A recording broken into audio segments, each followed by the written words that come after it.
Welcome back once again, all of my low carb friends, and for those of you who are here for the first time, welcome. Today we have another video that is by request. Purple Cat requested that we make a keto pumpkin fudge, and so in honor of fall we are going to make keto pumpkin fudge. And this is so easy, it only takes 3 ingredients. So if you want a printable version of this recipe, you can check out my website at janet'sdeliciouslowcarbkitchen.com. You can find a printable version of this recipe and other goodies there for you. And if you're new to the channel and you want to see lots of easy, delicious, low-carb keto recipes, make sure you click that subscribe button and click the notification bell that's right next to the subscribe button. That way you can be notified every time I put out new videos every Wednesday and Saturday. And if you'd like to help support the channel, make sure you scroll down in the description of the video. You'll see some affiliate links. Anytime you purchase anything using those affiliate links, a small portion of your purchase will go to me and help support the channel. So, while you do all that, let's get cooking.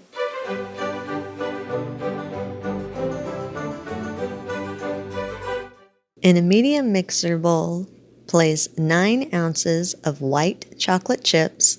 You can also do this with milk chocolate chips if you prefer a chocolate fudge rather than a white chocolate fudge.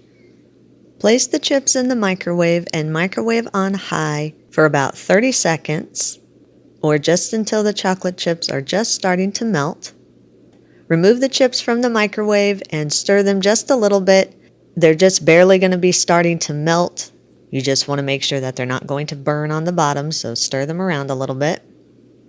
Then place them back in the microwave and microwave on high in about 15 to 20 second intervals, or until the chips are completely melted and you have a smooth mixture. Make sure after every 15 to 20 second interval you use a fork or a wooden spoon and stir the chips around a bit. If you do not do that, they will burn at the bottom. You want to make sure that you do stir them every few seconds. Also, if you don't want to melt these in the microwave, you can melt them in a double boiler on your stove over low heat until the chips are completely melted and smooth. Once the chips are melted and you have a nice smooth chocolate mixture there, remove them from the microwave. Add about 3 tablespoons of pumpkin puree. Stir together until it's fully combined and smooth.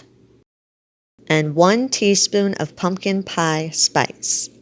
I like to make my own pumpkin pie spice, so I use about a ½ teaspoon of ground cinnamon, a 1/4 teaspoon of ground nutmeg, and a 1/4 teaspoon of ground ginger. But it's just as easy to buy the already made pumpkin pie spice.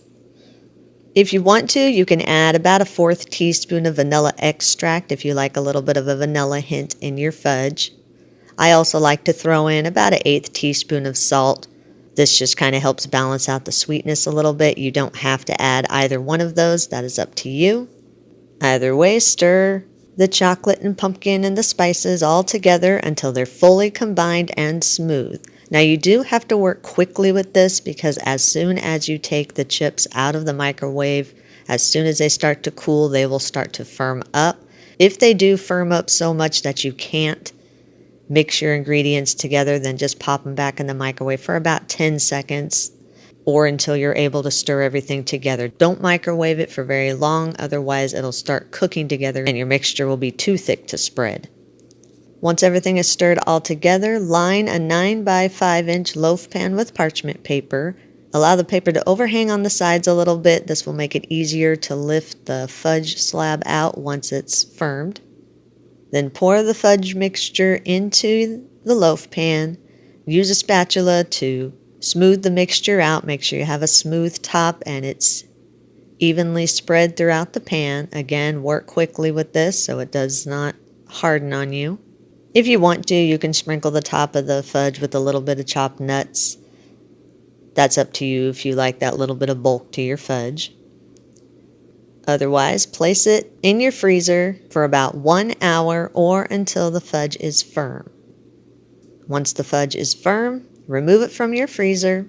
Grasp the parchment paper on the sides and gently lift the fudge slab from the pan and place it on a clean cutting surface.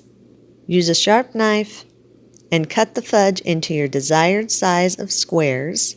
If you want to, you can decorate the tops with a little bit of melted chocolate. That's up to you if you like to have that little bit of a decor on top. If you do decorate the top with a little bit of melted chocolate, then you'll need to put the fudge back into the refrigerator for about 10 minutes or so, just to let the chocolate on top firm up a bit.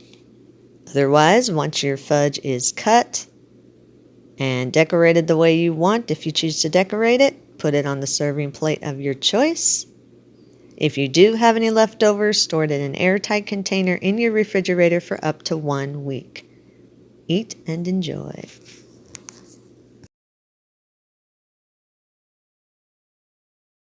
In a medium saucepan over medium heat, combine 1 1/4 cups of butter that's been cut into cubes and 1 1/2 cups of creamy peanut butter. Heat these together over medium heat just until the butter begins to melt. Once the butter begins to melt, stir the peanut butter and the butter together until it's fully combined and smooth. Cook the peanut butter mixture for around 3 to 5 minutes, or just until it comes to a low boil and starts to bubble a little bit. While you're waiting for the peanut butter mixture to come to a boil, in a medium mixing bowl, whisk or sift 4 cups of powdered sweetener of your choice. I'm using powdered Swerve. It is thoroughly blended and there are no lumps in the powdered sweetener. Then set that aside for just a second. Lightly spray an 8 by 8 inch baking dish with cooking spray. Check on your peanut butter and butter mixture. Once it's come to that low boil, then turn the heat off. Add a 1/2 teaspoon of salt and 1 1/2 teaspoons of vanilla extract and stir it together until it's fully combined. Then carefully pour the peanut butter mixture over your powdered sweetener.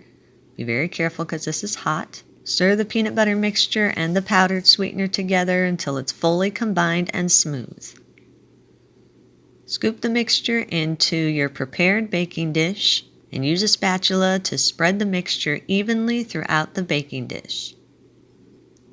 Cover the baking dish lightly with plastic wrap and place it in the refrigerator for about 1 to 3 hours or just until the fudge is firm. Once it's firm, remove it from the refrigerator and cut it into your desired size squares. Store any leftovers in an airtight container in your refrigerator for up to 1 week. And that's our recipe of the day. I hope you enjoyed it. If you did and you want to see more videos like this, make sure you click that thumbs up like button, click that subscribe button, leave me a comment if you want to. Let me know if there's any recipes that you'd like to learn how to make, and I'll do what I can to get those out there for you. And as always, keep cooking.